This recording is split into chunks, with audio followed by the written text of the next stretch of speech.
अल्लाहु रब्बु मुहम्मदिन सल्लल्लाहु अलैहि वसल्लम नहनु इबादु मुहम्मदिन सल्लल्लाहु अलैहि वसल्लम सलातु व सलामन अलैका या रसूलल्लाह सल्लल्लाहु ताला अलैहि वसल्लम।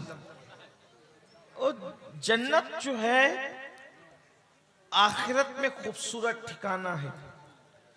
जन्नत में अल्लाह का दीदार होना है, जन्नत में रसूलुल्लाह का दीदार होना है, जन्नत में औलियाए किराम का दीदार होना है, जन्नत में अंबियाए किराम का दीदार होना है। और जो जन्नत में चला गया उसको कभी मौत नहीं आएगी। जो एक मर्तबा जन्नत में चला गया फिर वो जन्नत से कभी निकाला नहीं जाएगा। जो जन्नत के अंदर दाखिल हो गया इल्ला कीलन सलामन सलामा, उस पर सलामती ही सलामती है। जो जन्नत में दाखिल हुआ अल्लाह उसको सलाम फरमाएगा, फरिश्ते उसको सलाम करेंगे। लेकिन जन्नत है कितनी सस्ती, एक ही काम करना है। कुरान कह रहा है बड़ी माजरत के साथ, जन्नत में जाने के जो नुस्खे तुमने अपनी तबीयतों से खुद ईजाद कर रखे हैं उससे जन्नत नहीं मिलेगी। जन्नत अल्लाह रब्बुल इज्जत के बताए हुए तरीके पर मिलेगी। कैसे जन्नत मिलेगी? तो कुरान एक ही नुस्खा अता करता है। अल्लाह इरशाद फरमाता है इन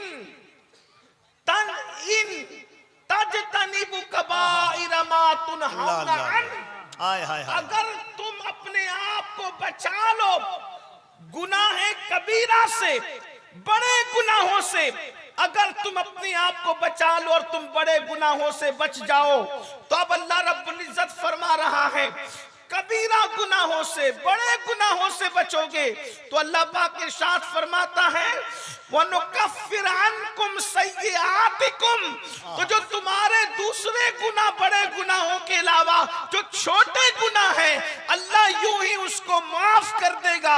अल्लाह रब्बुल इज्जत उसको बख्श देगा। वनुदखिलकुम मुदखलन करीमा, और अल्लाह तुम्हें इज्जत की जगह उस जन्नत में अल्लाह तुमको दाखिल फरमाएगा। गुनाह है अल्लाह छोटे गुनाहों को माफ करके इज्जत के ठिकाने में तुम्हें दाखिल करेगा, जन्नत में दाखिल फरमाएगा। अब बड़े गुनाह क्या है याद रखें। बाज लोगों ने कहा 7 बड़े गुनाह है, बाज लोगों ने कहा 10 बड़े गुनाह हैं, बाज लोगों ने कहा 70 बड़े गुनाह हैं, बाज लोगों ने कहा 700 बड़े गुनाह हैं। अल्लाह अकबर।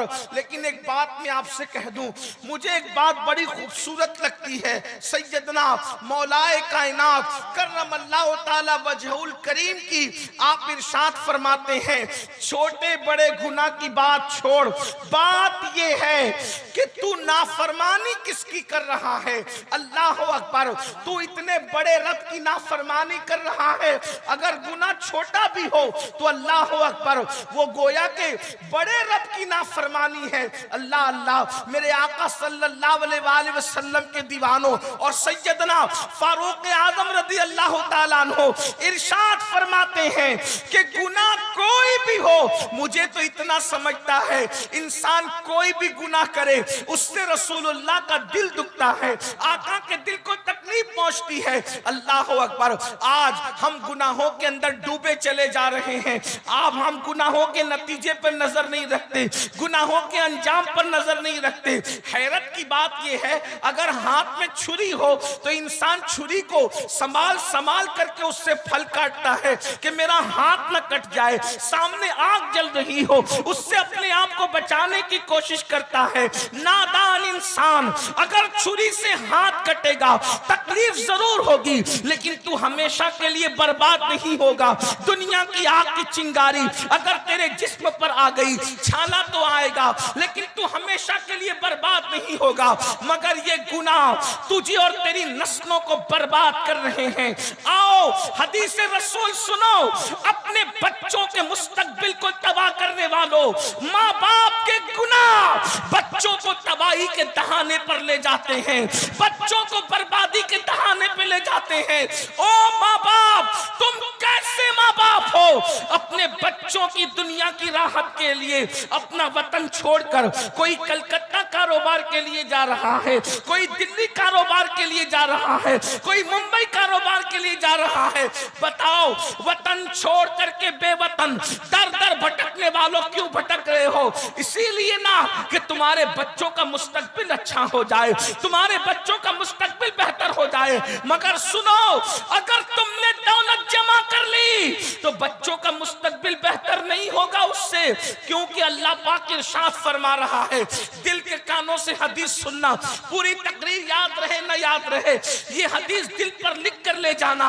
अल्लाह रब्बुल इज्जत खुद फरमाता है, हदीस कुदसी है कि जब बंदा मेरी इताअत करता है, मेरी फरमा बरदारी करता है, यानी नेक अमल करता है, अल्लाह फरमाता है मैं उससे राजी हो जाता हूँ और उसको बरकत अता करता हूँ। और अल्लाह की बरकत कभी खत्म होने वाली नहीं है। बरकत कैसे मिलेगी? तावीज़ात से नहीं। बरकत कैसे मिलेगी? सिर्फ किसी का चेहरा देखने से नहीं। बरकत कैसे मिलेगी? सिर्फ बुजुर्गों के हाथ चूमने से नहीं। अल्लाह फरमा रहा है, इसका मतलब ये नहीं कि मैं आपको मना करने आया कि बुजुर्गों के हाथ ना चूमो, ऐसी बात नहीं। चूमो, तावीज़ात भी लो, बुजुर्गों की ज़ियारत भी करो, लेकिन असल बरकत कहां से मिलेगी? अल्लाह फरमा रहा है, जब तुम मेरी फरमा बरदारी करके मुझे राजी करते हो। अल्लाह अल्लाह, जब तुम मेरी फरमा बरदारी करके तुम मुझे राजी करते हो तो मैं तुम्हें ना खत्म होने वाली बरकत अता करता हूं। सुभान अल्लाह, कभी खत्म नहीं होगी बरकत, नस्लों तक बाकी रहेगी, सदियों तक बाकी रहेगी। और फिर दूसरा रुख सुनो, फिर अल्लाह फरमाता है जब कोई मेरी नाफरमानी करता है और जब कोई गुनाह करता है तो मैं उससे नाराज हो जाता हूं। तवज्जो करना, अपने बच्चों की शक्ल अपने जहन में लाओ, अपने पोता पोतियों की शक्ल अपने जहन में लाओ, अपने नवासे नवासियों की शक्ल अपने जहन में लाओ। अल्लाह फरमा रहा है, सच्चा खुदा फरमा रहा है, जब तुम मेरी नाफरमानी करते हो तो मैं तुमसे नाराज हो जाता हूं और फिर तुम पे लानत करता हूं, लानत। और वो लानत तुम्हारी 7 पुश्तों तक बाकी रहती है। अल्लाह अकबर। पूछो इन उलमा से, लानत का मतलब क्या है? एक आम आदमी की लानत तुम पे पड़ जाए तो तुम अल्लाह की रहमत से दूर हो जाओ। जब अल्लाह की लानत तुम पे पड़ेगी और तुम्हारी 7 पुश्तों तक पड़ेगी तो फिर तुम्हें रहमत कैसे नसीब होगी? तुम रहमत इलाही के मुस्तहिक कैसे होंगे? अल्लाह अकबर। पता चला गुनाहों से 7 पुश्तों तक लानत पहुंचती है, 7 पुश्तें बर्बाद होती है, 7 पुश्तें तबाह होती है। ऐ मुसलमानों, इसीलिए अल्लाह फरमा रहा है गुनाह कबीरा से बचो। अब गुनाह कबीरा क्या है? जितनी वक्त में गुंजाइश है, 1 घंटे का वक्त मेरे पास था जिसमें से 10-15 मिनट का वक्त जा चुका है। 40-45 मिनट के टाइम में अब मैं आपके सामने जल्दी जल्दी गुनाह कबीरा की फहरिस्त पढ़ता हूं। ये गुनाह कबीरा क्या है ताकि आप हम उससे बच सके। सबसे पहले गुनाह कबीरा, अल्लाह अकबर, जो सबसे बड़ा अकबरुल कबायर है, यानी सबसे बड़ा गुनाह है।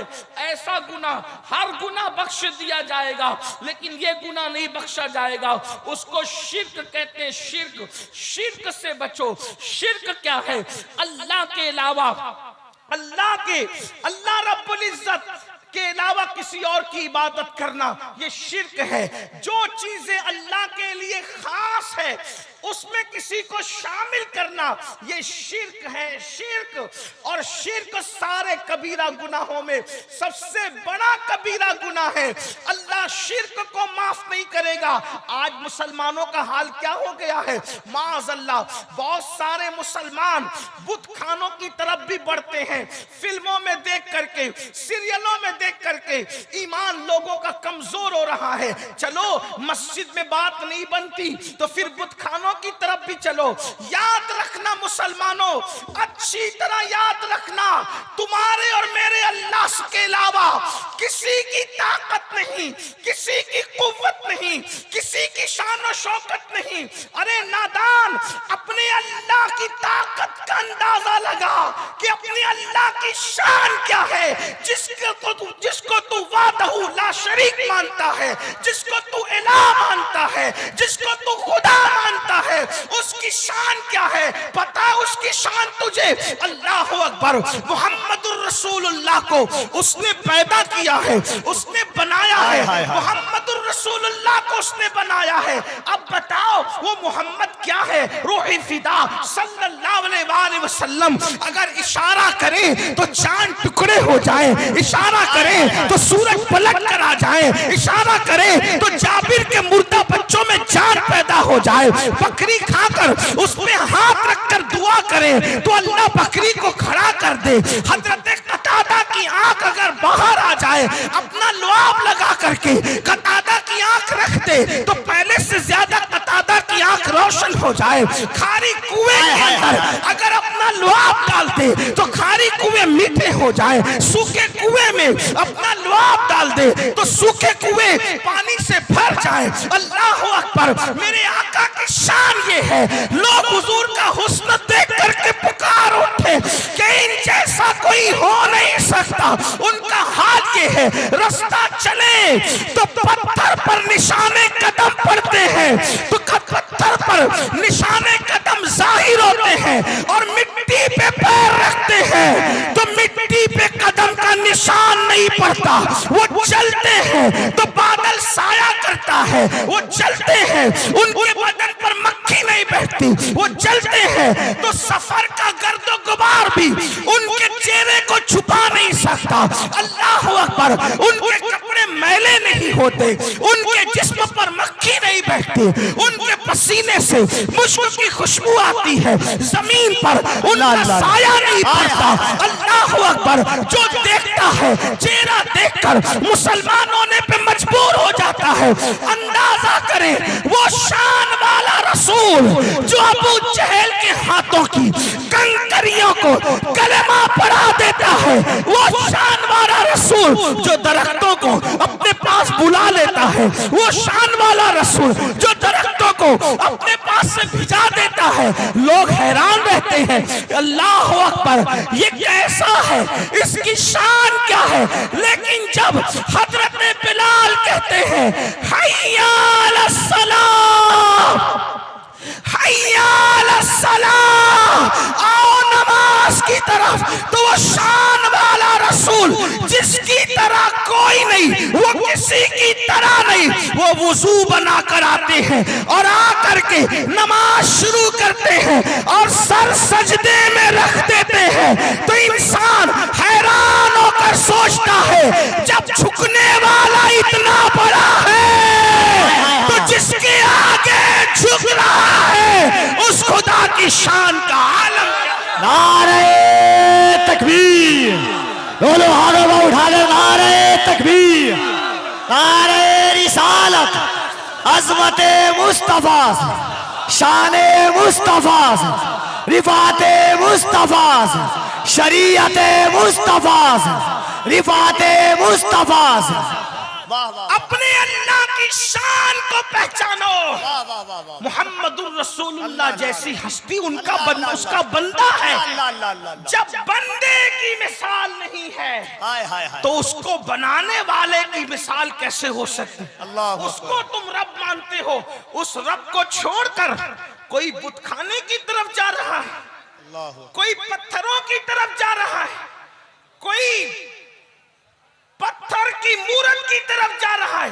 वो जो अपने नाक पर बैठी हुई मक्खी को नहीं हटा सकते, उनके दरवाजे पे जाकर के भीख मांगते हो, उस अल्लाह का दर छोड़कर वो अल्लाह जो मुर्दा अंडे से जिंदा मुर्गी को पैदा करता है, वो अल्लाह जो हवाएं चलाता है, वो अल्लाह जो आसमान से पानी बरसाता है, वो अल्लाह जो रोजाना सूरज निकालता है और चंद घंटों के अंदर मशरिक से सूरज को निकालकर मगरिब के अंदर गुरूब कर देता है।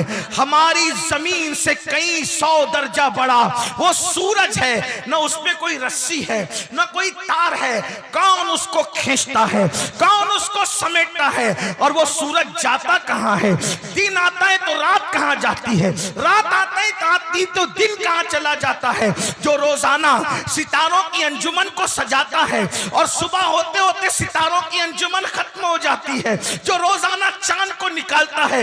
कभी सोचा पहली रात का चांद कितना बारीक होता है और 14वीं रात का चांद कैसा चमकदार बदरे कामिल होता है? ये चांद को घटाने बढ़ाने वाला कौन है? उसी को रब्बे मोहम्मद अल्लाह कहते हैं। अल्लाह अकबर। इसलिए शिर्क की तरफ न जाओ, शिर्क से बचो। बेशक बेशक आजकल कुछ सियासी लीडर बेशक आपको आधा तीतर आधा बटेर की